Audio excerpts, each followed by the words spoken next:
सड़क से लेकर संसद तक कांग्रेस ने हंगामा बरपा रखा है। बात करने के लिए हमारे साथ मौजूद हैं बीजेपी सांसद जगदम्बिका पाल जी। सर, जिस तरीके से पार्लियामेंट में कोई भी कामकाज नहीं हो पा रहा है, मॉनसून सत्र अपने आखिरी पड़ाव पर पहुंच गया है, क्या कहेंगे? देखिए, जिस तरह से इस बार कांग्रेस का गैर जिम्मेदाराना रवैया है,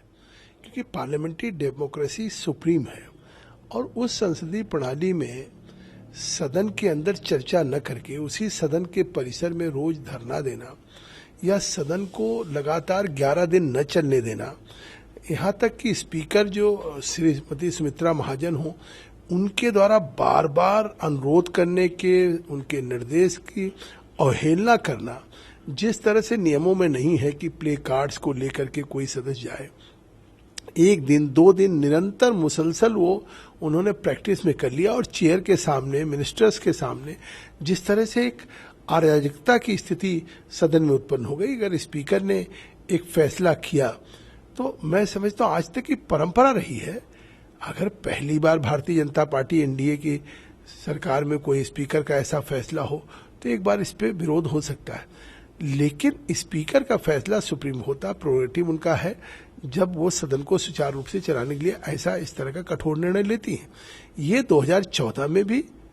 जब कांग्रेस यूपी की सरकार थी, 16 सांसदों का निकालने का फैसला उस समय तत्कालीन स्पीकर मीरा कुमार जी ने लिया था। 1998 में राजीव गांधी प्राइम मिनिस्टर थे, उस समय 63 सांसद निकाले गए थे। उसके बाद लगातार 2004 से और 2014 तक 10 वर्षों में कई बार निलंबन की कार्रवाई हुई। कभी भारतीय जनता पार्टी ने या एनडीए के लोगों ने स्पीकर के घर पे, तत्कालीन स्पीकर के घर पे कोई प्रदर्शन नहीं किया। पहली बार ही हो रहा है कि इसको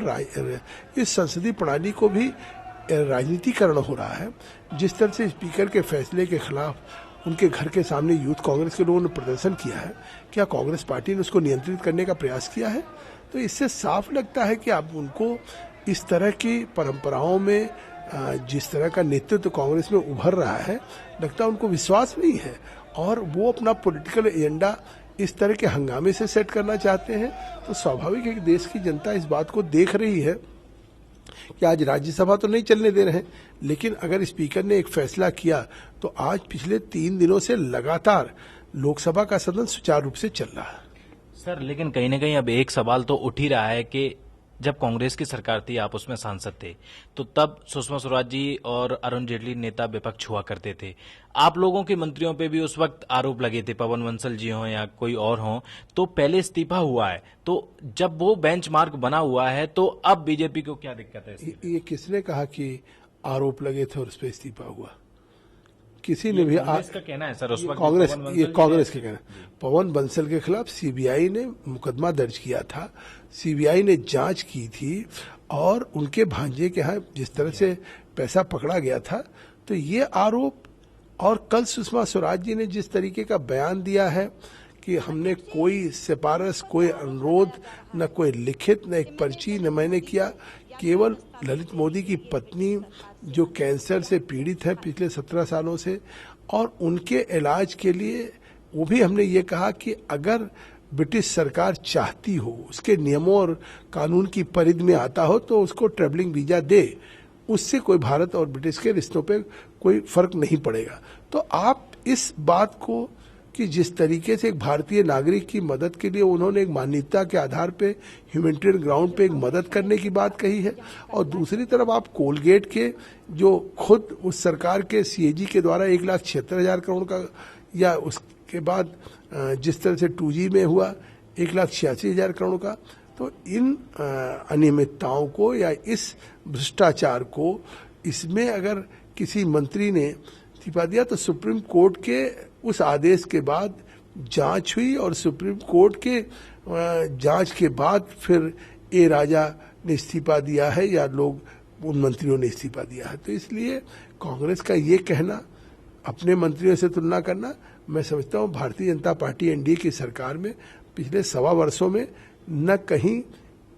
कोई ट्रांसपेरेंसी पे उंगली उठी है और न कहीं कोई भ्रष्टाचार का मामला प्रकाश में आया। सर, एक के बाद जिस तरीके से एक के बाद एक आतंकी हमले हो रहे हैं, जिंदा आतंकी भी पकड़ा है, लेकिन पाकिस्तान साफ तौर पर मना कर रहा है कि ये हमारे यहाँ का नागरिक है ही नहीं। तो इस पर क्या लगता है, पाकिस्तान से आगे कुछ बातचीत करनी? देखिए, पाकिस्तान बेनकाब हो रहा है, कसाब के मामले में भी इसी तरीके की खंडन लगातार आ रहा था और बाद में पाकिस्तान को स्वीकार करना पड़ा कि कसाब उसका नागरिक है। आज नवेद के मामले में भी जिस तरीके से कल बयान आया है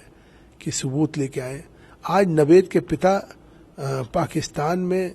जिस तरह से वहाँ पे फैसलाबाद में, अहमदाबाद में वहाँ रहते हैं, उन्होंने बात किया एक यहाँ के देश के हिंदुस्तान टाइम्स समाचार पत्र को,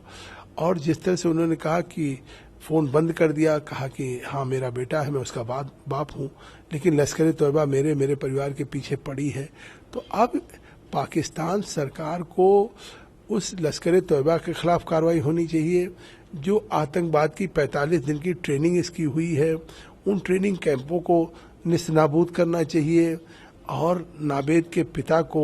जो बयान दे रहा है उसके आधार पे वहाँ की हुकूमत को कार्रवाई करनी चाहिए। अगर ऐसा नहीं करते हैं तो इसकी कीमत पाकिस्तान सरकार को खुद चुकानी पड़ेगी अगर आतंकवाद की नर्सरी फलती फूलती रही। जी सर, बात करने के लिए बहुत बहुत शुक्रिया।